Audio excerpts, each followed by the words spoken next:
Welcome to the Fishing Daily Tech Talk podcast with your host, Oliver McBride. Welcome to the Fishing Daily Tech podcast. I'm joined by Ian Falconer from Cornwall-based Fishy Filaments, and he'll be talking today about how they are repurposing end-of-life fishing nets into something new. Welcome, Ian. Hi there, and thank you. Ian, tell us a little bit about Fishy Filaments. Yes, so Fishy Filaments is my company. I started it in 2017. It's all about revaluing used end-of-life monofilament nylon fishing nets, repurposing them back into industrial use, and doing it on a harbour scale and also on a harbour side. I invented some technology that allows us to scale down that recycling system, that recycling process, so that we don't have to ship nets around the world for recycling. And instead of net waste cluttering up harbours and adjacent areas, causing a problem, potentially getting back into the environment, we can deal with them immediately they come off the end of the boat, and tie them into the fishery supply chain rather than them sitting outside fisheries. So it's a slightly different way of approaching end-of-life nets, whereby the fisheries themselves or the fishing community around them take responsibility and also take any profits available from revaluing and recycling those nets. And this is a part of a new understanding, a new revelation. And we see a lot of companies now coming forward, like yours, thinking about being very environmentally conscious. So where did the idea of recycling the fishing gear come from? So actually, the original idea wasn't to recycle fishing gear. I come from a mining and mineral processing background. I've worked in the offshore oil industry. I've worked in mines around the world. I've even worked in the City of London as a mining financial analyst for pension funds and similar. So my skill set is in looking at very large processing systems and finding problems with them and potential opportunities in them as well. So what I was doing before Fishy Filaments was I was looking at producing metal powders from recycled metals to make a raw material for 3D printing for very, very high value metal-based 3D printing. And I got to the point with that R&D where I couldn't actually take it any further. For reasons of cost. Technically it worked, but the actual next stage was too expensive for me to approach. But I'd learned loads and loads about 3D printing, about the way that it works, and the materials it used. So actually I just looked around for an alternative way of using that intellectual property. And the first place was actually food packaging. But I had problems getting a foothold in that industry. And in Cornwall, there are really only two sources of used plastics. I'd identified used plastics as the way to implement the intellectual property, the way to apply the invention. And in Cornwall, there's only two real sources: food packaging and fishing. So food packaging was too big and too closed to me. Fishing was open to me, was accepting of a man coming in from the outside with some ideas, being a bit crazy, but they knew they had a problem with end-of-life nets and were actively seeking new solutions, because as I'm sure many of your listeners know, I'm sure everyone will know by this point, there are loads of regulations out there now to control what we do with end-of-life nets. Whether that be in the UK, in the EU, or worldwide, notwithstanding the costs of disposing of them. So the fishing industry took me to specifically Newton Harbour, and the harbour commissioners took me in, gave me a nice warm place to stay, facilitated my early R&D, and we got to the point where we actually had a viable business to launch there. And in 2017, we launched the business, got some crowdfunding in, and then got to site in Newlyn in 2018 and started the work in earnest. So working directly with the harbour, directly with the fishing boats, taking end-of-life nets straight from them, and developing our recycling system from the ground up. So it's an idea that wasn't meant for fishing, but found its home in fishing. I think is a very, very long explanation, but if we take it down to that one line, the idea found a relevant and useful home in the fishing industry. So what is the process and machinery that you use for repurposing? Yeah, so one of the key problems that we're addressing is scale, because recycling equipment typically works on volume, so it requires large volumes to be able to be economically efficient, and that prevents value being returned back to the original owners of the plastics, so the original owners of the nets. It means that you have all this geographic movement of wastes around the world, which saps any profit out of it. It becomes a waste management, a waste disposal industry, rather than a value creation industry. So what I've done is I've shrunk the key pieces of equipment right down so that they fit inside a 40-foot container. We feed used monofilament nets, net panels, once they've been stripped of support ropes, feed the nets in at one end, and we get a packaged, clean, recyclate out at the other. So waste nets in at one end, a valuable commodity out of the other. There are some secret sauce in between those 2 points, and the whole system is patent pending, both in the UK and in Europe. But fundamentally, we've taken a really close look at what shredders do at a microscopic level, and how that has never been applied to fishing nets. The shredding technology is mostly been designed for food packaging. So that was my original entry point anyway. But nobody has really looked at how you apply a modern analytical technique and modern engineering to fishing nets. That had assumed quite a lot, but never actually gone back to basics. And that's basically that's effectively what I've done. Let's design a shredding system from the ground up that works for fishing industry. It shreds the nets, and then what's the next step after nets are shredded? So the instant the nets start to be shredded, the system also starts to clean them, clean the material.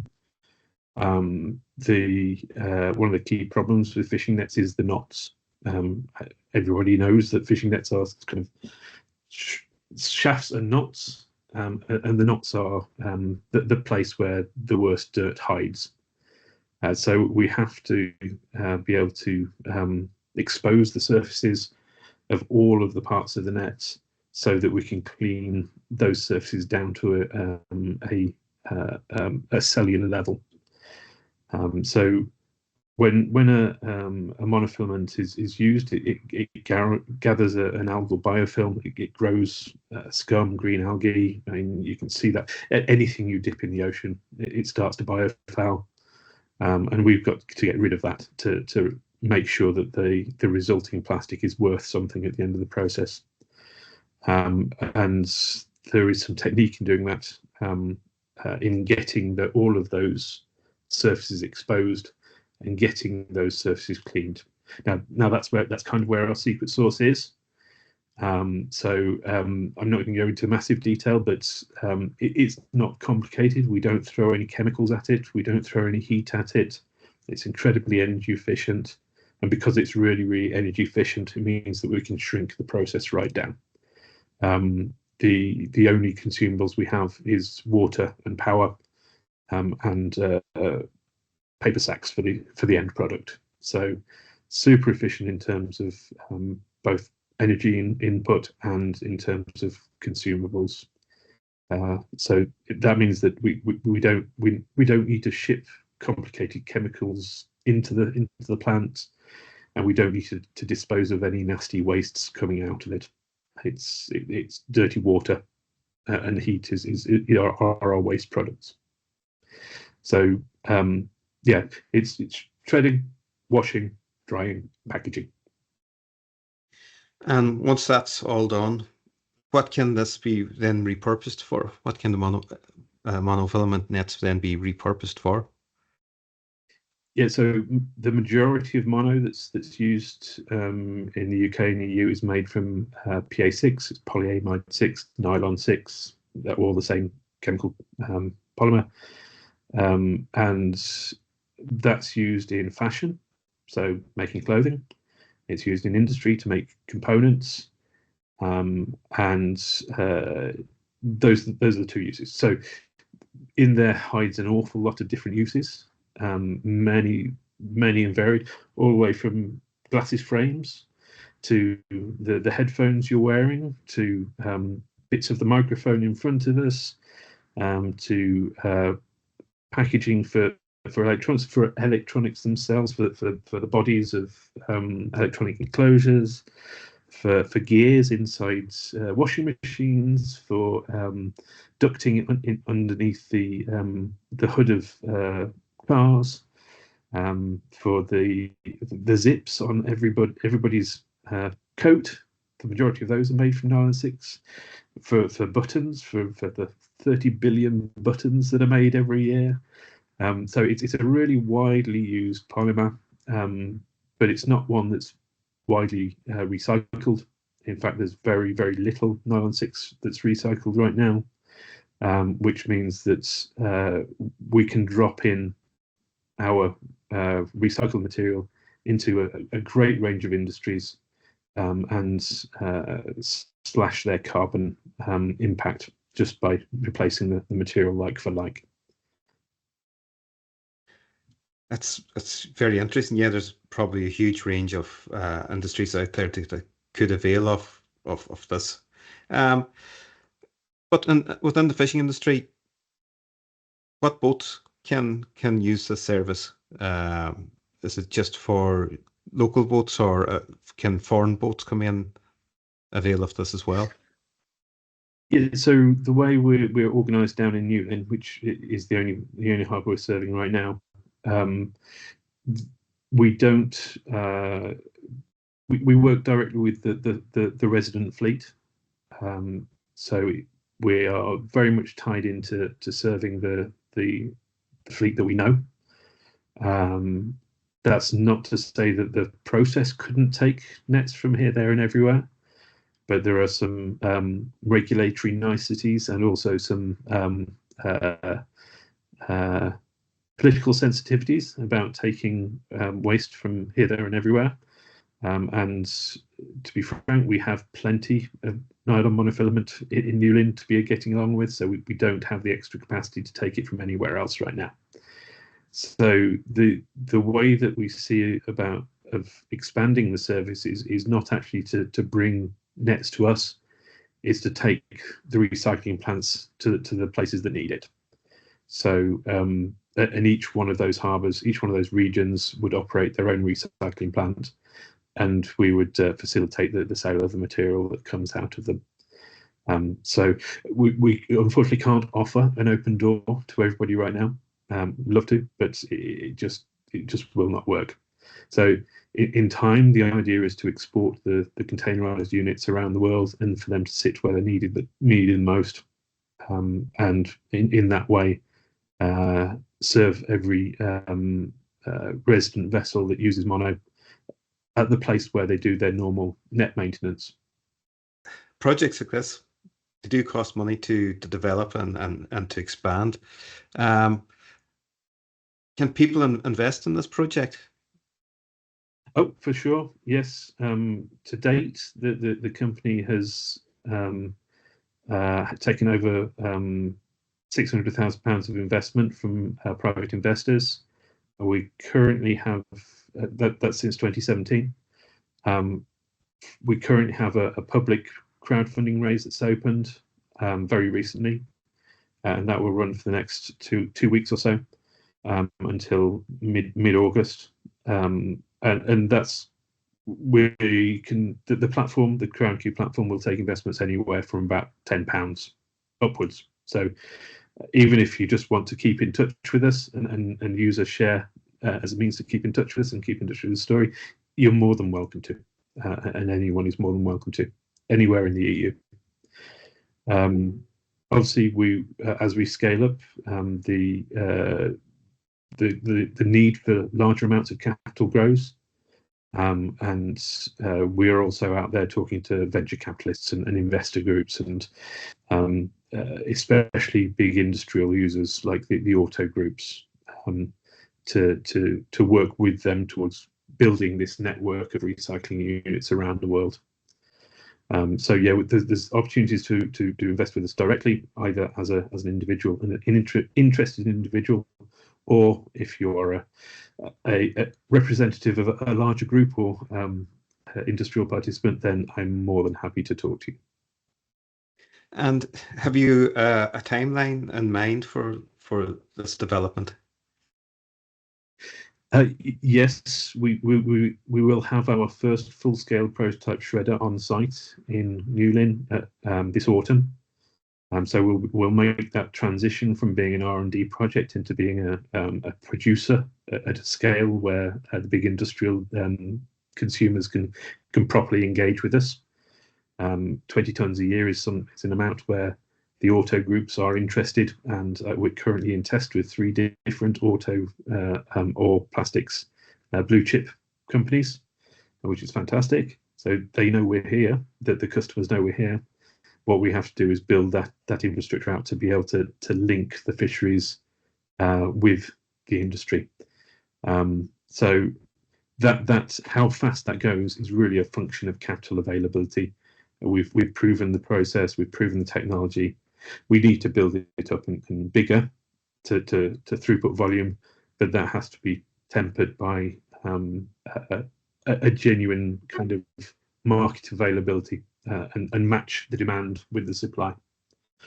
So yes, by all means, let's talk big figures, and there is kind of a really big figure out there for a global coverage to be able to process 150,000 tons of mono globally right now, rising to 200,000 tons by the end of the decade.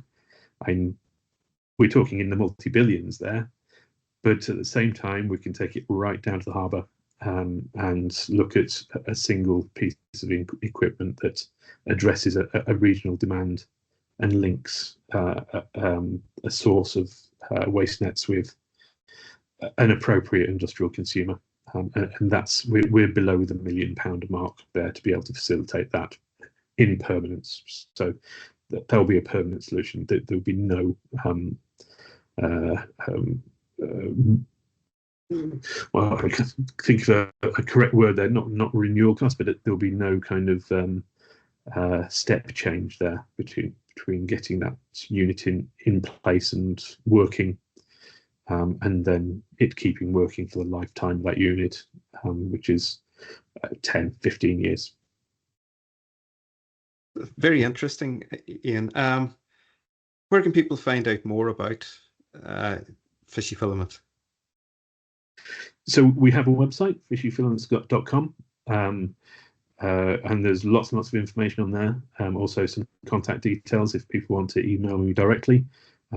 That's absolutely fine. Contact me through the website. There's contact forms and email addresses on there. But also, as we're currently in the crowdfunding campaign, crowdcube.com is where that's sitting, and that would be a point of contact too. But people find that I'm very approachable and very willing to talk to anybody. Today, I've been talking to a group in Portugal who have a need. Last week, I was talking to a group in Brazil. And the week before that, I was talking to a group in California, / Alaska, / Mexico, / Chile. So we get lots and lots of interest in this hardware and this process from around the world, and it is becoming known at a policy level. About a month ago, I was invited to speak by DEFRA to the UN negotiating teams for the Commonwealth. So the representatives of over 3 billion people on the end of the phone line, wanting to know about the system because it applies directly to the UN treaty on plastic pollution. So there is a general acceptance that there is a global challenge out there, and that just telling people what to do isn't a way to solve it. That we need to bring some new technology to it and some new ideas to it, and yeah, those doors are now open at a policy level too, which is great. Yeah, if there's a problem and you've got a solution, there's a business. That's the way it works. Exactly. Consumer demand, and it's very interesting, and we wish you all the best with it. And we look forward to maybe getting to Newland someday and having a watch at this machine working, because it'll be fantastic to actually see waste product being turned into something useful again. You'd be more than welcome. We're just the other side of the harbour, round the other side from the fish market. Can't miss us. Well, thank you, Ian, for joining us, and hopefully in the future we'll chat to you again, and maybe you might have another interesting new project which could be of benefit to people.